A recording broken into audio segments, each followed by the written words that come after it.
마가복음 10장 32절부터 45절까지 말씀입니다. 몇 주 전에 설교를 했기 때문에요, 낯설지 않습니다. 마가복음 10장 32절부터 45절까지 말씀 다 찾으셨죠? 우리 한 목소리로 봉독하겠습니다. 예루살렘으로 올라가는 길에 예수께서 제자들 앞에 서서 가시는데 저희가 놀라고 쫓는 자들은 두려워하더라. 이에 다시 12제자를 데리시고 자기의 당한 일을 일러 가라사대, 보라, 우리가 예루살렘에 올라가노니 인자가 대제사장들과 서기관들에게 넘기움에 저희가 죽이기로 결안하고 이방인들에게 넘겨주겠고 그들은 능욕하며 침뱉으며 채찍질하고 죽일 것이니 저는 3일 만에 다시 살아나리라 하시니라. 세베대의 아들 야고보와 요한이 주께 나와 여짜오되, 선생님이여, 무엇이든지 우리의 구하는 바를 우리에게 하여 주시기를 원하옵나이다. 이르시되, 너희에게 무엇을 하여 주기를 원하느냐? 여짜오되, 주의 영광 중에서 우리를 하나는 주의 우편에 하나는 좌편에 앉게 하여 주옵소서. 예수께서 가라사대, 너희 구하는 것을 너희가 알지 못하는도다. 너희가 나의 마시는 잔을 마시며 나의 받는 세례를 받을 수 있느냐? 저희가 말하되 할 수 있나이다. 예수께서 이르시되, 너희가 나의 마시는 잔을 마시며 나의 받는 세례를 받으려니와 내 좌우편에 앉는 것은 나의 줄 것이 아니라 누구를 위하여 예비되었든지 그들이 얻을 것이니라. 10제자가 듣고 야고보와 요한에 대하여 분이 여기거늘 예수께서 불러다가 이르시되, 이방인의 소위 집권자들이 저희를 임의로 주관하고 그 대인들이 저희에게 권세를 부리는 줄을 너희가 알거니와 너희 중에는 그렇지 아니하니 너희 중에 누구든지 크고자 하는 자는 너희를 섬기는 자가 되고 너희 중에 누구든지 으뜸이 되고자 하는 자는 모든 사람의 종이 되어야 하리라. 인자에 온 것은 섬김을 받으려 함이 아니라 도리어 섬기려 하고 자기 목숨을 많은 사람의 대속물로 주려 함이니라. 아멘, 아멘. 오늘 제목이요, 몇 번을 들어도 제대로 제멋대로죠. 제멋대로 이해하는 사람들입니다. 몇 번을 들어도요, 그냥 제멋대로 이해하는 사람들이 있어요. 제목을 들으시고 난가 하시는 분들이 있어요. 난가 그러는 거죠. 몇 번을 들어도 제멋대로 이해하는 사람들입니다. 자, 여러분들 교행복 교재 있는데요, 우리 첫 번째 단락을 같이 읽어볼까요? 시작. 예수님과 제자들이 예루살렘으로 올라가고 있을 때였습니다. 예수님께서 제자들에게 세 번째로 죽으심과 부활을 예고하십니다. 예루살렘이 가까워오니 그 어느 때보다도 강한 긴장감이 흘렀을 것입니다. 예수님이 앞서서 인도하시고 제자들은 여전히 그 말씀에 놀라고 두려워하며 예수님을 따랐습니다. 거기까지요. 거기 보시면 세 번째 줄에 그렇게 돼 있죠. 예루살렘이 가까워오니 그 어느 때보다도 강한 긴장감이 흘렀을 것입니다 라고 돼 있어요. 긴장감이요. 예수님도 긴장하셔요. 예수님은 아시죠? 세 번이나 벌써 제자들에게 얘기하셔요. 예수님 확신하시는 거예요. 이 예루살렘으로 가는 이 길에서 내가 죽을 거예요. 그리고 내가 고난받고 죽고 3일 만에 일어날 것을 예수님은 아십니다. 확신하셔요. 그리고 가시죠. 그러니 점점 예수님은 긴장이 높아져 가요. 제자들은 아무 생각 없이 소풍하러 지금 가는 거예요. 제자들도 지금 여기 예루살렘에 소풍하러 간다고 생각하진 않아요. 그냥 일상 아무 일도 없을 거라고 생각하면서 예수님을 따라 지금 예루살렘으로 가는 건 아닙니다. 제자들도 예루살렘에서 지금 이제 뭔 일이 일어날 거라고 생각을 해요. 뭔 일이 일어날 겁니다. 이건 뭔 일이 일어나도 단단히 일어날 거예요. 그것들에 대한 기대, 어쩌면 긴장, 그 떨림으로 갑니다. 제자들도 알아요. 그리스도가 가서 예루살렘에서 무엇인가를 하실 거예요. 그리고 그 일이 분명한 승리임을 이 사람들은 알아요. 그리고 그 승리가 어떤 방식으로 이루어질 건지 자기들이 상상하기 시작하고요, 거기에 있는 자기들의 모습을 그립니다. 그러면서 예루살렘으로 가고 있는 거예요. 아무 생각 없이 예루살렘으로 가는 것 아닙니다. 예수님을 따르는 사람들도 다 마찬가지예요. 아무 생각 없이 그냥 소풍 가듯이 그냥 앞사람 가니까 쫓아가는 사람들도 몇 명은 있겠지만 예수님을 따를 때는 다 뭔가 생각들을 가지고 따르고요. 그리고 그 생각들이 때로는 여기 있는 것처럼 팽팽한 긴장, 아니면 팽팽한 기대, 또 어떤 사람들은 약간의 두려움, 무엇이든지 예수님을 따르는 것은 그냥 아무 생각 없이 따르는 건 아닙니다. 우리가 레밍스들은 아니죠. 그냥 앞사람 가니까 우르르 그런 사람들 없어요. 그리고 특별히 2020년, 2021년을 지나면서요, 예수님을 따르는 것이 그게 전에는 그냥 멍하게 그냥 앞사람 가니까 아니면 늘 가던 길이니까 아무 생각 없이 그냥 여러분들 생각 없이 하는 일들 많죠. 아침에 일어나서 이 닦는데 무슨 생각하고 계획하고 긴장하고 닦으시는 분들 없어요. 그냥 대충 잠결에 나와서도 하고 그냥 내 칫솔인가 네 칫솔인가 그것만 확인해요. 그러고 그냥 이러고들 닦죠. 이러고 닦아요. 예수님 믿을 때 전에는 그랬는지 모르지만 작년 올해는 다릅니다. 예배 한번 올 때마다 생각해야 되는 거예요. 내가 무엇을 위해서 가는지, 이게 갈 만한 일인지 다시 한번 더 명확해지고요. 더 뚜렷해집니다. 그런 점에서는 좋은 거예요. 그런 점에서 좋습니다. 제자들이 예루살렘으로 가요. 아무 생각 없이 가잖아요. 예수님도 그래요. 지금 여기는 두려움과 긴장이 지금 가득한 시간입니다. 두려움과 긴장이 가득해요. 오늘 본문 보면 그렇게 돼요. 32절 보시죠. 예루살렘으로 올라가는 길에 예수께서 제자들 앞에 서서 가시는데 그냥 사람들은 놀라고요. 쫓는 자들은 두려워합니다. 왜 그러죠? 그냥 길 가는데 왜 이 사람들은 놀랍고 두렵습니까? 예수님이 한 건 뭐예요? 그냥 가셔요. 힌트가 있다면 예루살렘으로 지금 올라가시는 길이에요. 아마 예수님이 발걸음이 조금 달랐을 거예요. 이전에 걸어갔던 발걸음과는 달라요. 하지만 어쩌면 예수님의 표정도 달라지셨을 것 같아요. 예수님의 몸짓도 달라지고요. 걸어가는 걸음걸이가 다릅니다. 우리도 알아요. 가끔 가다가 아버지들이랑 갈 때, 딴 때는 이렇게 가는데 갑자기 아버지의 걸음걸이가 바뀔 때가 있어요. 그러면 아이들이 탁 긴장하죠. 그죠? 그리고 부인들도 긴장합니다. 얼마 전까지만 해도 뭐라고 그러다가 아빠가 걷는 게 달라지면 애들이 서로 눈치를 딱 보고 이건 뭐야? 또 쫓아가야 되는 거예요. 예수님도 예루살렘에 올라가시는 그 길에 사람들이 놀라고 두려워할 만큼 뭔가 분위기가 달라졌어요. 쎄합니다. 이건 뭔가 다 올라가시는 길이에요. 그런데도 불구하고 얘기들은 달라지는 거예요. 그런데도 불구하고 사람들이 예수님이 분위기가 달라진 걸 알아요. 알고 그 달라진 분위기에서 예수님이 다시 얘기하시죠.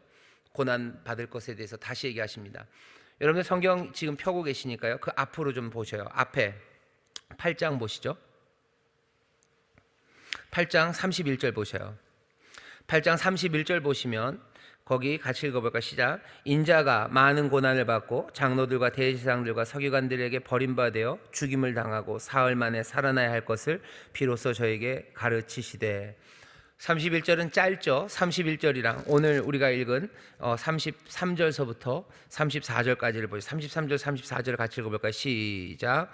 보라, 우리가 예루살렘에 올라가노니 인자가 대제사장들과 서기관들에게 넘기움에 저기가 죽이기로 결안하고 이방인들에게 넘겨주겠고 그들은 능욕하며 침뱉으며 채찍질하고 죽일 것이니 저는 3일 만에 살아나리라 하시니라. 앞에 8장에서 얘기한 것과 오늘 여기 10장에서 얘기한 건 조금 더 분위기가 다릅니다. 훨씬 더 자세해요. 8장에서는 처음 얘기하셨어요. 오늘은 세 번째입니다. 그럼 두 번째 얘기하신 건 어떻게 해요? 두 번째 얘기하셨던 걸 읽어보시죠. 두 번째는 9장입니다. 9장 31절이에요. 9장 31절. 9장 31절에 예수님이 두 번째로 하시는 얘기가 있습니다. 같이 읽어볼까요? 시작. 이는 제자들을 가르치시며 또 인자가 사람들의 손에 넘기워 죽임을 당하고 죽은 지 3일 만에 살아나리라는 것을 말씀하시는 연고더라. 아멘. 여기도 보면 그냥 짧아요. 아주 간단하게 그냥 설명합니다. 그냥 넘겨지고 그리고 죽으시고 3일 만에 부활할 것을 얘기하셔요. 한 번, 두 번, 세 번입니다.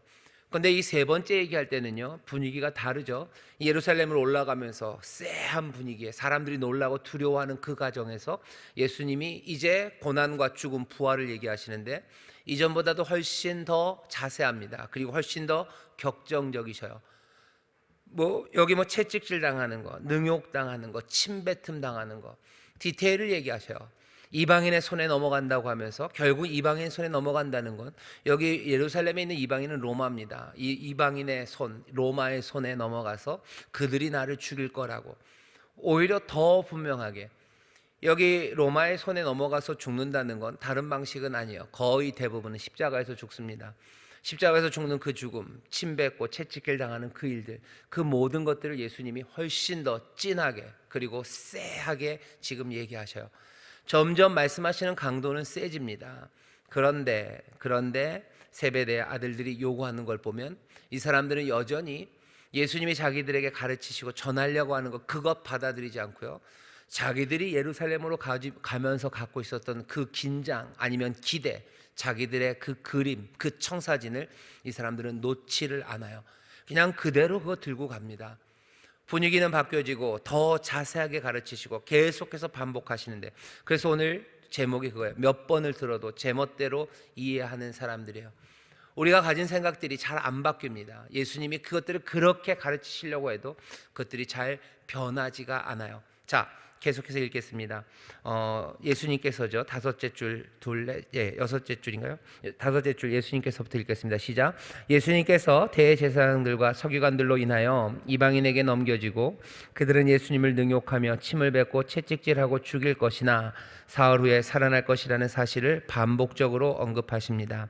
예수님께서 왜 계속해서 반복하여 이 사실을 예고하시는 것일까요? 제자들은 여전히 이 사실을 받아들이지 못하기 때문일 것입니다. 마가복음 끝에 가면 예수님께서 십자가에 달려 죽으심이 실제로 일어나자 제자들은 마치 처음 들은 것처럼 당황했다고 합니다.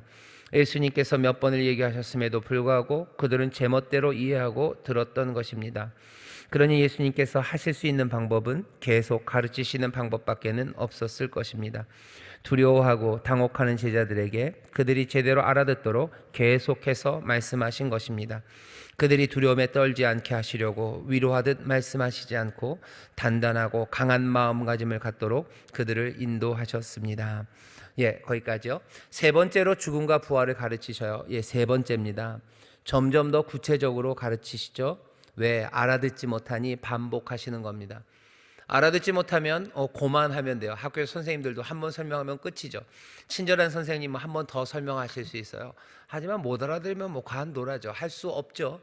아니면 못 알아들으면 어떻게 하면 돼요? EBS를 듣든지 아니면 학원에서 배워라, 이렇게 되는 거예요.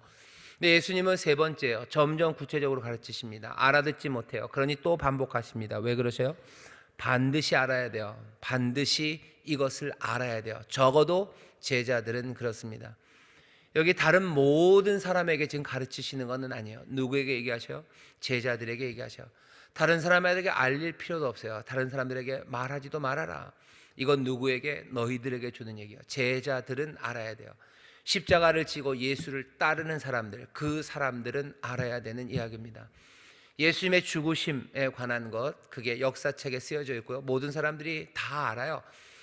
시타르타가 부처님이 보리수 아래서 해탈하시고 거기서 각했다는 거, 그건 세상 사람들의 조금이 알 거예요. 하지만 예수님이 십자가에 달려 돌아가셨다는 건, 그건 훨씬 더 많은 사람들이 압니다. 사람들이 알아요. 하지만 그 죽으심 그리고 그 부활하셨다는 이야기도 알아요. 하지만 그것이 도대체 어떤 의미인지를 모든 사람들이 아는 건 아닙니다. 그리고 그 모든 사람들에게 예수님이 가르치시려고 이 당시에 애쓰지 않으셨어요. 누구에게? 자기를 따르는 제자들, 그 사람들에게는 반드시 알려야 돼요. 왜? 이 사람들을 통해서 하나씩 믿음의 사람들, 하나씩 제자들, 그리고 하나씩 한 뼘씩 하나님의 나라가 더 확장되고 증거되기 때문입니다. 하나님께서, 또 주님께서 세상을 구원하실 때 그냥 이 방식이 아니라면, 이 제자들을 통해서 또 제자 삼고 또 제자 삼고, 한 사람이 걸어가는 길을 또 그 본을 받고 하는 길이 아니셨으면요, 예수님 이렇게 알아듣지 못하는 사람들에게 계속해서 반복적으로 얘기하지 않으셨을 거예요. 왜? 부활하시고 난 다음에 모든 사람들에게 천사를 보내셔도 되고요, 뭔가 다른 방식으로 가르치셔도 돼요. 위대한 학자 하나를 세우시면 되죠. 굉장한 학교 하나 만들면 되죠. 그래서 뭔가를 하시면 돼요. 하지만 그 일이 아니라 지금 여기 있는 이 사람들 가지고, 이 사람들이 교회에, 이 사람들의 가르침 위에 교회가 서게 될 거예요. 이 사람들을 통해서 하나님의 역사가, 그리고 예수 그리스도의 그 구원의 사역이 전달되고 또 전해질 거예요. 그러니 이 사람들은 반드시 알아야 됩니다. 이 사람들 예수님 포기하지 못해요. 예수님 포기하면 안 됩니다. 왜? 이 사람들을 통해서 그리스도 구원의 역사를 이루어내시기 때문이에요. 구원의 역사와 그 선물, 하늘에서 그냥 헬리콥터로 뿌리실 거 아니에요. 구원의 역사와 그리고 깨닫게 하심을요, 그냥 어느 날 밤 모든 사람들에게 같은 꿈을 꾸게 하셔서 일으켜 세우실 것 아니고, 갑자기 뭐 텔레비전이 지지직 해가지고 거기 예수님 나와서 너네들 나다, 뭐 내 말을 들어라, 뭐 이렇게 하실 거 아니셔요. 제자들을 통해서 이루실 겁니다. 그러니 알아듣지 못해도요, 반복해야 돼요. 반드시 이 사람들은 알아야 합니다. 여기 우리가 예수 그리스도께서 우리를 부르신 우리가 제자임을 우리는 믿어요. 나를 하나님께서 사랑하셔서 또 그리스도의 인도하신 가운데 모든 예수님의 제자들을 통해서 우리로 제자 삼으셨어요. 우리도 이제 제자로 살아갈 겁니다. 그러니 우리 앞에 있었던 사람들이 이 고난과 죽음, 부활에 대해서 아는 것처럼요, 이제 우리가 알아야 돼요. 제멋대로, 이제 우리는 제멋대로 이해하면 안 됩니다. 우리가 반드시 알아야 돼요. 반드시 알아야 돼요. 그래야 하나님의 뜻이 이루어지고 예수 그리스도의 구원의 사역이 하나씩 하나씩 열매 맺어 갑니다. 그러니 주께서는 지금도 아주 간절하게 계속해서 가르치시는 거예요. 제자들만 가르치는 거 아니다. 우리도 가르칩니다. 언제까지? 알아들을 때까지요. 왜? 반드시 알아야 되기 때문이에요. 우리가 단단하게 믿어야, 단단한 믿음으로 나가야 이 믿음이 그 다음으로 갑니다. 너무 염려하지 마세요. 너무 쉽게 포기하지는 마세요. 이건 하나님의 뜻이에요. 여호와의 열심히, 주의 열심히 이 일을 이루실 겁니다. 만약에 이런 경우는 있어요. 해도 안 되는 사람들이 있습니다. 그건 안타까운 거죠. 그건 아쉬운 거죠. 하지만 주님께서 그렇게 쉽게 포기하지는 않으셔요. 계속해서 누군가를 통해서 그 다음으로 이어져 가게 하실 겁니다. 우리의 한국뿐만 아니라 세계적으로 다음 세대 그리스도인들에 대해서 염려들이 많습니다. 맞아요. 염려가 많죠. 다음 세대는 주를 믿고 다음 세대는 주 앞에 헌신하는 세대로 설까? 여러 가지 염려할 만한 상황들이 있지만 적어도 우리 안에는요, 믿음이 있어요. 왜? 주께서 이 일을 멈추실 리가 없어요. 우리는 연약하고 세상은 어두워도요, 여호와의 열심히 이루실 거예요. 여호와의 그 성실하심이, 변치 않는 사랑이, 그리고 그 놀라우신 능력이 이 일을 이루실 것을 우리는 분명히 믿습니다. 하지만 그 일을 이루시는 방법은요, 다른 방법 아니에요. 늘 해오셨던 방식 그대로 여기 이 죽으심과 부활을 깨닫는 제자들을 통해서, 그 사람들의 본을 통해서, 그 사람들의 증거를 통해서 그 다음 세대는 주 앞으로 나오게 될 겁니다. 이것 말고 다른 방법으로 하신 일이 없어요. 구원받을 만한 다른 길이 없다 그랬어요. 구원받을 만한 다른 이름을 주신 적이 없어요. 예수님으로만 구원이 임합니다. 그리고 주님께서 작정하셨던 그 방법 말고요, 다른 방법으로 하나님의 나라를, 그리고 다른 방법으로 주의 역사를 이루시려는 그런 계획은 하나님의 계획 안에 없습니다. 계속해서 밀고 나가실 거예요. 어제나 오늘이나 영원토록 동일하신 주께서 동일하신 사랑과 능력으로, 그리고 그 동일하신 방법으로 그 일을 할 겁니다. 더 많은 은혜가 필요하면 더 많은 은혜를 주실 거고, 때로는 다른 세대보다 우리가 더 맞아야 된다면 우리를 더 때리기라도 하실 거고, 다른 세대는 3번 말했는데 우리 세대는 마음이 더 굳어져서 더 많이, 그리고 더 큰 은혜가 필요하다면 주께서 5번이고 10번이고 계속해서 가르치셔서 그 일을 해나가실 겁니다. 우리가 생각대로 그것이 몽땅 다 예수 믿는 사람 100%가 되지 않아도, 그래도 예수님은 다른 길은 택하지 않으셔요. 바라는 건 몽땅 다 예수님을 따르는 제대로 된 제자가 되고, 또 그들을 통해서 점점 더 풍성해지기를 원하시고, 또 그렇게 역사하시지만 그것이 부족하게 된다고 해서 멈춰지지는 않을 겁니다. 예수님이 부활을 가르치셔요. 3번째입니다. 주체적으로. 왜 알아듣지 못하니? 왜 반드시 알아야 돼서 단단한 제자들로 서야만 되기 때문입니다. 예수님 포기하십니까? 포기하지 않으셔요. 지난주에 설교하면서 그랬죠. 야고보와 요한은 여전히 못 났어요. 이 이야기를 슬프게 마칠 수는 없어요. 그 뒤에 다음 주에 하겠지만 바디메오, 슬픈 이야기는 그렇게 끝나진 않아요. 누가 나와요? 전혀 생각하지 않았던 바디메오가 예수님의 그 가르침을 알아들어요. 그러면 여기 있는 베드로와 그리고 야고보와 요한은 끝난 겁니까? 아니요. 우리가 알죠. 여전히 마가복음 끝날 것 때까지도 이 사람들은 당황하지만 이 편지가 전해진 로마 교회는 베드로가 어떻게 살았는지 알아요. 그 뒤에 이야기는 안 해도 알아요. 그 당황하고 몇 번을 들어도 몰랐던 그 제자들이, 예수님의 부활의 순간까지도 몰랐던 그 사람들이 예수님의 인도하심과 그 은혜 주심과 성령의 능력 가운데 그 로마에서 어떻게 예수님을 따랐는지 로마 교회는 압니다. 그러니까 그 뒷이야기가 필요 없는 거예요. 그 당황하고 그리고 그렇게 얼쩔 줄 몰랐던 사람들이 예수님이 뜻하셨던 그대로 말씀하시고 가르치셨던 있던 그대로 아름답고 이제 더 이상 흔들리지 않고 당황하지 않는 제자들로, 예수님을 따르는 사람들로 그 교회에 서 있는 그것들이 교인들이, 성도들이 보게 되는 겁니다.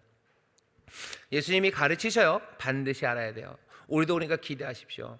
마가복음이 끝날 때까지 우리도 당황할지 몰라요. 아마 2021년 중간까지도, 아니 어쩌면 2025년쯤까지도 여전히 당황하고 예수님이 가르치시는 것을 제대로 알아듣지 못할지 모릅니다. 하지만 우리는 또 믿음으로 확신할 수 있는 것은 은혜가 우리와 함께 하시고 변치 않는 주님의 성실하심이 우리를 진리 가운데로 인도하셔서요, 우리 안에 단단하게 서는 제자들, 그리고 또 그들을 통해서, 우리를 통해서 그 다음 세대들이 더 풍성하고 충만한 하나님의 나라에서 더 아름다운 하나님의 제자들로 서게 될 것을 우리는 분명히 보고 믿습니다. 사람들이 뭐라고 전망에 대해서 이야기하든 여러분 그것 때문에 반성하고 주님 앞에 더 간절히 매달리는 것, 그것까지 하는 거예요. 하지만 그 사람들이 정말 말하는 것처럼 이 시대는 예수님의 부활을 믿는 제자들은 이제 사라질 거고 이 다음 세대는 소망이 없다 하는 말, 그 말은 여러분들이 귀담아 들을 일은 아닙니다. 그것을 귀에는 살짝 담으셔요. 그리고 우리 잘하는 거 있죠? 이쪽 귀로 담았다가 이쪽 귀로 흘려보내시고 마음에는 더 뜨겁게 소망하시고 더 간절함으로 기도하시고, 주여 나에게 은혜를 주셔서 우리가 단단한 제자로 서게 해달라고 그렇게 기도하시면 됩니다. 미래 한국교회 전망에 대해서 슬픈 이야기들, 그리고 어두운 이야기들 다시 한번 말씀드릴게요. 일로 들어왔다가 그 얘기들은 다 일로 나가야 돼요. 그 대신 우리 안에 더 간절함과 그리고 은혜에 대한 소망이 더 뜨거워지면 됩니다. 세 번째로 부활을 가르치셨어요. 그 다음 보시죠. 제대로 이해하지 못합니다. 제자들 제대로 이해하지 못하면 제대로 변화하기 어렵습니다. 그리고 어떻게 해요? 이전 것에 머뭅니다. 뭘로 증거돼요? 야고보와 요한이 여전히 우편과 좌편을 구해요. 지지난 전전주에 설교했기 때문에 여러분들 이 얘기가 뭔지 압니다. 그리스도가 예루살렘으로 가서 하실 일에 대해서요, 이 제자들은 꿈꾸고 있는 게 있어요. 이미 자기들이 알고 있는 거죠. 그 일들이 디테일이 어떻게 이루어질지 몰라요. 하지만 분명히 이렇게 될 거라고 기대하고 갑니다. 언제부터? 주는 그리스도시다 라고 말할 때부터 이 사람들은 세상이 알고 있는 그리스도에 대한 그림, 그리스도 몽땅 물리치시고 권세를 잡으셔서 세상을 새롭게 하는 아주 악한 폭군이 아닌 걸 알아요. 하지만 그렇게 다스리는 그리스도, 뭔가 보좌에 앉으시고 그 모든 정치, 군사, 세상의 권력을 다 가지신 분, 지금 그 일이 이루어질 거라고 이 사람들은 이해하고 있어요. 제대로 이해하지 못한 겁니다. 예수님이 그러셨죠. 너희가 알지 못한다. 너희들 알지 못한다. 너희가 알지 못한다. 왜 얘기를 해도 못 알아듣냐? 그래, 그리스도가 예루살렘으로 가요. 그리스도가 예루살렘으로 가서 너희들이 생각하는 것처럼 그렇게 권좌에, 보좌에 앉아서 세상 권력을 휘두르는 거 아니고 가서 고난받고 죽고 그리고 부활한다고 얘기하는데 왜 못 알아듣냐는 거예요. 왜 못 알아듣냐? 그렇게 주관하고 세상 이방인들처럼 다스리고 권세 부리는 것 아니고, 여기 그리스도는 섬기고 종이 되러 왔고요, 너희도 섬기고 종이 되는 삶, 그 삶을 통해서 세상의 구원과 생명이 일어날 거라고 얘기하는데 왜 못 알아듣냐? 왜 못 알아듣냐? 얘기하는 겁니다. 제대로 이해하지 못하기 때문에 제대로 변화되기가 어렵습니다. 섬기고 종이 되는 삶, 그리스도를 따라 사는 그 삶의 변화, 섬기고 종이 되는 그 삶의 감격, 그리로 가지 못하는 거예요. 계속해서 이전 것에 머물고, 그러니 우편과 좌편을 구할 수밖에 없습니다. 두 번째 단락 같이 읽어보시죠. 시작. 두려움에 있는 사람들, 그리고 혼란에 빠져 있는 사람들은 제대로 듣지 못합니다. 제대로 이해하지 못하면 제대로 변화하기도 어렵습니다. 제자들 중 야고보와 요한이 예수님께 다가와 자신들이 요구하는 것은 무엇이든지 해주시기를 요청드립니다. 이런 요구에 얼마나 예수님은 답답하셨을까요? 예수님께서 무엇이냐고 묻자 예수님께서 영광 받으실 때 자신들을 예수님의 양쪽에 앉게 하여 달라고 합니다. 그들은 예수님이 인도하시는 길이 하나님의 영광을 얻으러 가는 길로 이해한 것입니다. 다른 제자들도 마찬가지였습니다. 그들은 예수님께서 이런 말을 한 야고보와 요한에게 화를 냅니다. 그들은 여전히 누가 큰지, 누가 위대한가에 대한 관심뿐입니다. 예수님은 십자가의 길을 제대로 따라오지 못하는 제자들 때문에 매우 답답하셨을 겁니다. 그들이 구하고 바라는 것과 예수님께서 그들에게 바라는 것은 거리가 좁혀지지 않았습니다. 그럼에도 불구하고 예수님께서는 우리를 계속해서 부르시고 따라오라 따라오라 말씀하십니다. 예수님은 오직 자신 한 분 외에는 구원으로 인도할 자가 없다는 것을 알고 계시기 때문이었을 겁니다. 우리는 제자들과 매우 많이 닮아 있습니다. 예수님의 제자들을 제멋대로 이해하고 수없이 당황하고 마치 처음인 듯 수없이 두려워합니다. 네, 거기까지요. 제대로 이해하지 못하면 이렇게 돼요. 좁혀지지 않는 간격이 있습니다. 그런데도 예수님은 계속 가르치시죠. 왜? 이 길 외에는 없기 때문입니다. 그럼에도 불구하고요, 예수님은 계속 따라오라고 하시고, 이 제자들이 좋은 것 하나는요, 다 이해가 안 되어도요, 그 몸은 지금 따르고 있습니다. 예수님이 첫 번째 얘기하실 때도 베드로는요, 뭐 이런 경우가 있어, 우리의 생각과 전혀 다른 얘기를 하네. 어쩌면 너무 빨리 깨달으면요, 우리와 예수님의 생각이 다르다는 걸 너무 빨리 깨달으면 어쩌면 먼저 돌아설 수도 있었을 거예요. 어쩌면 이해하지 못하는 것이 갖고 있는 장점 중에 하나는요, 그냥 몸이 따라가게 합니다. 처음서부터 예수님이 우리에게 얘기하시는 것이 고난이고 섬기는 길이었다면, 아 정말 그래요? 그럼 처음서부터 그냥 돌아서는 사람들 많았을 거예요. 조금은 오해로 따라가기 시작하는 게요, 우리에게 도움이 될 때도 있습니다. 사람들은 뭐 그런 얘기들 해요. 아 교회 오면 무슨 병 낫고 돈 많이 벌고 그래서 예수님 믿는 거 아니라고. 아니요, 그렇게 아니라고 얘기해도요, 그냥 그런 줄 알고 계속 교회 오시는 분들 계셔요. 그게 나쁘냐? 아니요, 그렇지 않습니다. 다 이해 안 돼요. 다 이해하고서 따라가는 사람 많지 않아요. 정도 차이는 있죠. 하지만 이해가 안 돼도 몸이 따라오는 사람들이 있습니다. 적어도 여기 있는 이 제자들, 야고보와 요한, 그리고 나머지 10제자들도 다 그런 사람들이에요. 결국은 떠나간 사람들 있죠. 다 알아버리고서 떠난 사람이 있어요. 제일 유명한 사람이 누굽니까? 가룟 유다요. 가룟 유다도 여기 10사람 중에 있어요. 자기가 생각하던 것으로 갑니다. 그리고 어쩌면 가룟 유다가 제일 먼저 알아들은 것 같아요. 아, 우리가 생각하는 게 아니었구나 라고 생각하는 거예요.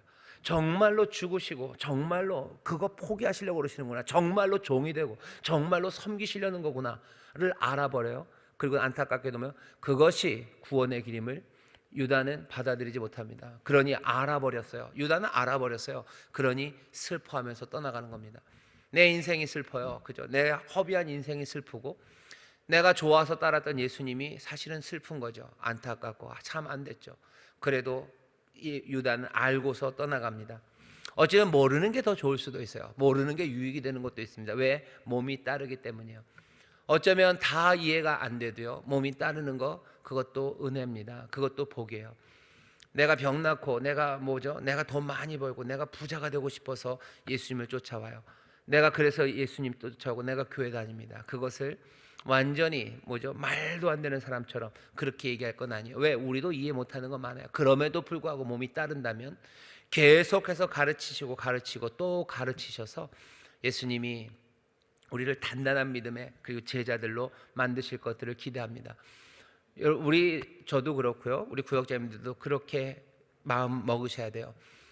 아이고 교회는 그렇게 다니는 거 아니야. 아니요, 그래도 몸이 오는 사람들, 여러분들 은혜를 기대하셔요. 예수님이 가르치시고 은혜 주셔서 단단한 제자들로 서게 하실 것을 기다리면서 그 몸이 따라오는 사람들, 여러분들 사랑과 긍휼로 그리고 기대로 기도해 주시고 또 함께 격려해 주십시오. 좁혀지지 않는 간격이 있어요. 계속 가르치십니다. 그러면서 너네들 틀렸으니 땡 가버려라 라고 하지 않으셔요. 그래도 계속 따라오라고 우리를 부르시고, 제자들은 놀랍게도 또 참 감사하게도 다 이해가 안 되고 그렇게 야단을 맞는데도 불구하고 어쩌면 다른 생각을 가졌기 때문이긴 할지 몰라도 몸이 점점 더 주를 끝까지 따라갑니다. 그 따라가는 가운데 벼락 같은 시간들이 임하는 거죠. 부활의 주님을 만나고서요, 이 사람들이 다 진리를 단박에 깨달은 것도 아닙니다. 여전히 당황해요. 부활의 주님 만나면 당황합니다. 어쩔 줄 몰라요. 그렇지만 계속해서 인도하시는 성령의 도우심과 그리고 또 함께 격려하는 믿음의 사람들을 통해서 어떻게 해요? 모두가 다 하나씩 예수님의 참된 제자로 변해가는 그런 제자들의 모습입니다. 좁혀지지 않는 간격이 있어요. 다 이해 안 돼도 몸은 따릅니다. 자, 섬기고 종이 되는 삶을 얘기하시죠. 그런 거 아니다. 섬기고 종이 되는 삶이다. 우리 같이 읽어볼까요? 예수님께서는 다시 가르치십니다. 이방인들과 같이 백성들을 마구 내리누르고 백성들에게 세도를 부려서는 안 되며, 누구든지 위대하고자 하는 사람은 섬기는 사람이 되어야 하고, 누구든지 으뜸이 되고자 하는 사람은 모든 사람의 종이 되어야 한다고 당부하셨습니다. 인자가 온 것은 섬김을 받으려 함이 아니라 도리어 섬기려 하고 자기 목숨을 많은 사람의 대속물로 주려 함이라 말씀하십니다. 이 은혜가, 그 복음이 우리를 인도하시니 우리를 맡고 있는 교만함과 두려움을 던져버려야 합니다. 그래야 제대로 따를 수 있을 것입니다. 간절히 기도하며 따르십시오. 오직 진리이신 주님 한 분만을 따르십시오. 온전한 변화가 온전한 구원을 이룹니다. 아멘. 섬기고 종이 되는 삶을 얘기하셔. 그리스도의 구원의 사역도 섬기고 종이 됨으로 구원을 이루셔요. 많은 사람들을 위해서 내 생명을, 삶을 대속물로 내어주는 거예요. 내 삶을 다른 사람을 위해서 줍니다. 섬기고, 그리고 종이 되는 삶, 구원도 그렇게 이루셔요. 그리고 우리도, 그 제자들도 세상에서 그리스도와 다스린다고 하는데, 그리스도의 다스림의 방법도 이방인의 방식이 아니라 섬기고 종이 되는 방식으로 세상을 다스립니다. 세상을 다스린다는 건요, 질서를 만드는 거예요. 그리고 회복시키는 거예요. 세상을 더 좋은 곳으로 만들어가요. 세상이 더 복 있는 곳으로 만들어가요. 세상을 변화시키는데 힘과 능력, 다스림, 세상 이방의 방식으로 로마가 세상을 바꾸는 것처럼 바꾸지 않고요, 우리는 종과 그리고 섬기는 자가 되어 그리스도가 행하셨던 것처럼 그렇게 세상을 바꿉니다. 팍스 로마나 얘기하죠. 로마의 평화요. 로마는 굉장한 자부심이 있습니다. 왜? 로마의 깃발이 꽂히는 곳마다 거기에는 자유가 임한다고 생각해요. 로마의 깃발이 임하는 곳마다 거기에는 질서가 잡힌다고 생각해요. 그래서 로마의 시민들은요, 굉장한 자부심이 있어요. 로마가 세상에 어떤 유익을 주는지 세상은 로마를 존경해야 된다고 생각하는 거죠. 로마 사람들은 자기들이 폭군이고 야비한 사람들이고 욕심꾸러기들이라고 그렇게 생각하지 않습니다. 로마가 세상의 빛이에요. 로마가 가는 곳마다, 로마가 길을 여는 곳마다 모든 그 미개함은 점점 더 문화적이 되어가기 시작하고요, 질서 없었던 곳에 질서를 만들어가고, 무지했던 것에 유식함이, 그리고 찬란한 문화가 생기는, 로마는 그렇게 생각해요. 사실은 모든 제국주의자들은 그렇게 생각합니다. 심지어는 일본이 대동아 공영을 얘기하면서 일본 제국주의가 만주로, 그리고 그 동남아로, 심지어 우리나라를 식민 삼을 때 우리나라에서 수탈하고 그렇게 생각하지 않았어요. 자기들은 조선을, 이 어둠의 땅 조선을요, 문명화시키는 거예요. 이 조선을요, 하는 거예요? 더 밝은 땅이 되게 하고 더 좋은 곳이 되게 하고. 대동아 공영이죠. 온 동아시아가 유럽처럼 함께 공영입니다. 함께 영광을 누려요. 좋은 곳이 되게 한다고 생각하면서 오는 겁니다. 그러니 그 우길기가 빛이 쫙 퍼지는 거죠. 그죠? 일본의 빛이 온 아시아로 퍼져갈 것을 생각해요. 로마도 똑같은 생각이에요. 로마도 우리가 하는 이 일이 세상을 복되게 한다고 생각합니다.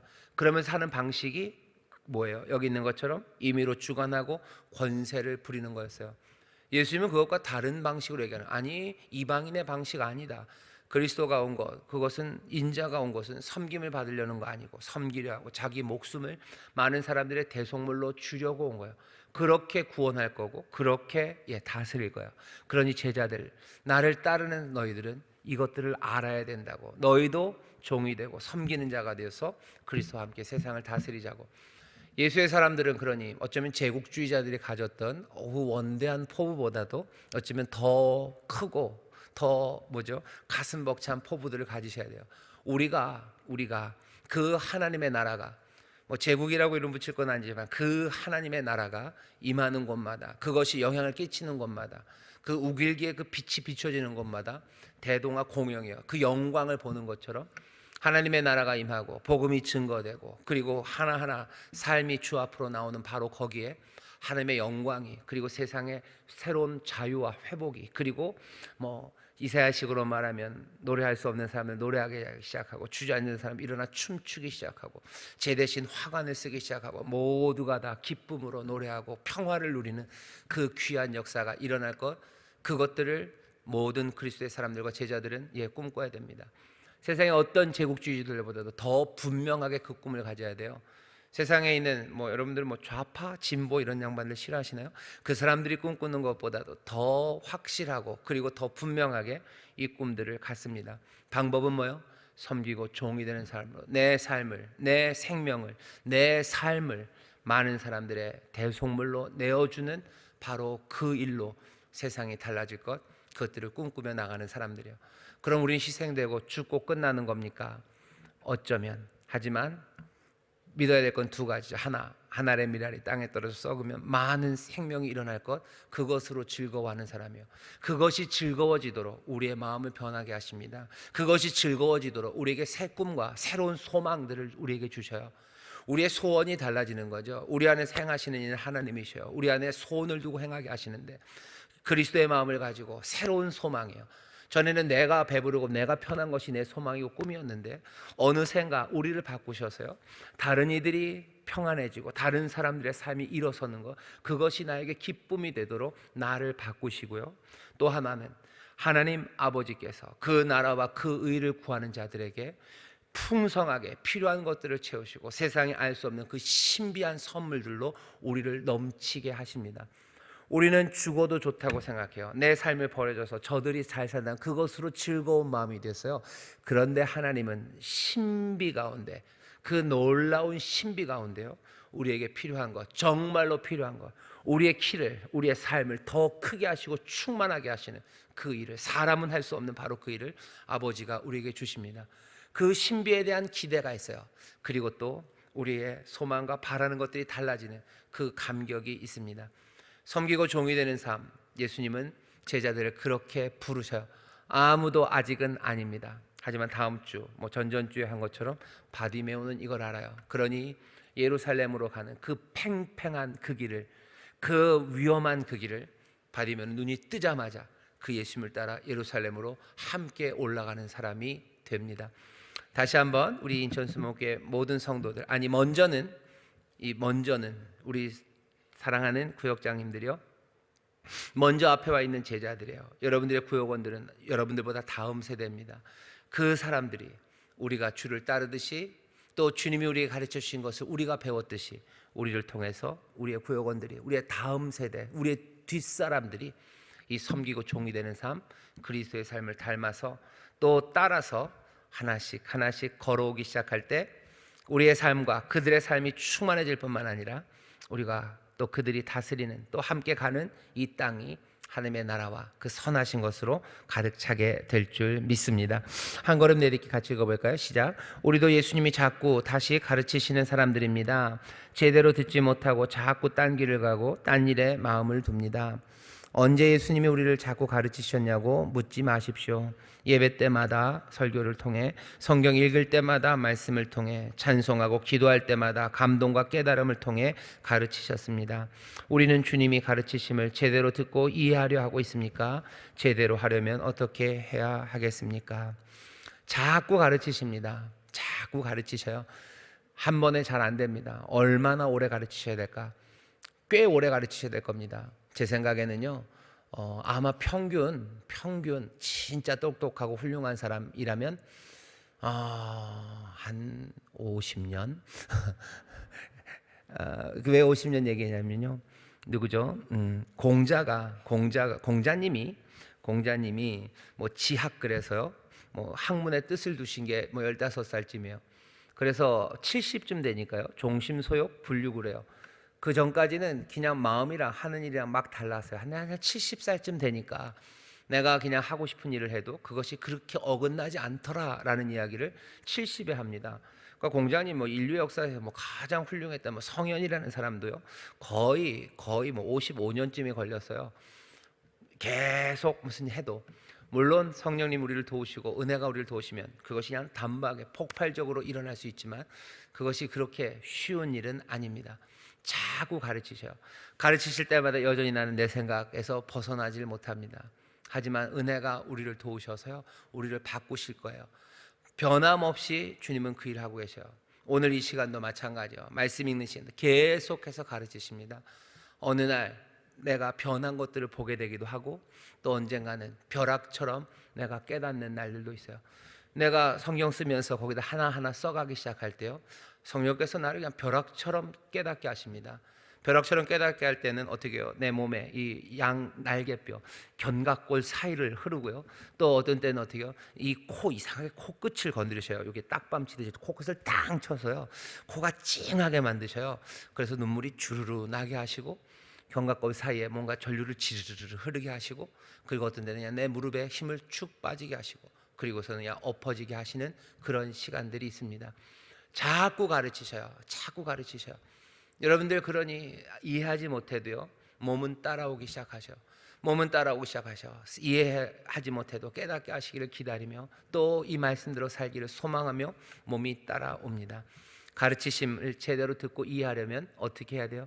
은혜를 사모하시고 내가 해야 되는 몸으로 따르기 위해서요, 기다리셔요. 소망하시고 내가 그날을 소망하고 은혜 안에 온전해지는 그날을 소망하면서 내 몸으로 주 앞에 더 성실하게 마음을 모아 나가는 겁니다. 마음을 다해 사랑하는, 힘을 다해 사랑하는 거예요. 그리고 겸손하게 그 앞에 무릎을 꿇는 겁니다. 다시 이것은 머리나 내 감정의 문제만은 아니에요. 지난주에 말씀드렸죠. 몸으로 따라가는 겁니다. 정말로 무릎 꿇으시고 정말로 성경을 펴시고 정말로 입으로 내가 말씀을 읽고 내가 손 높이 들고 주를 찬양하고 내 고백과 그리고 내 삶의 변화 결단을 정말로 연필을 틀어서 거기다 쓰기 시작하는 거예요. 몸으로 주를 따릅니다. 제자들은 예수님이 앞에 있었으니 몸으로 따랐어요. 우리는 예수님이 없으시죠. 그럼 우리는 어떻게 몸으로 따릅니까? 제가 드린 말씀 그대로요.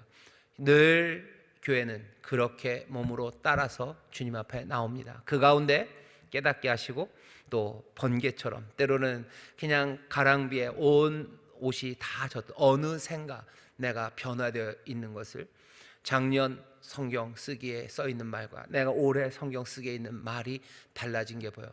글씨가 달라져요. 그리고 그 앞에 무릎 꿇은 것이 달라지고 내가 예배하는 게 달라집니다. 자꾸 가르치셔요. 제대로 듣지 못했습니까? 어떻게 해야 됩니까? 내가 겸손하게 은혜를 붙잡고 소망하면서요, 내 몸이 주를 따르기 시작할 때 주께서 반드시 그 일을 이루실 것을 믿습니다. 하나만 더 하죠. 2번입니다. 섬김을 말씀하셨습니다. 어떻게 순종하며 따르시겠습니까? 오늘 내 삶의 이 가르침은 어떤 변화를 만들어 내겠습니까?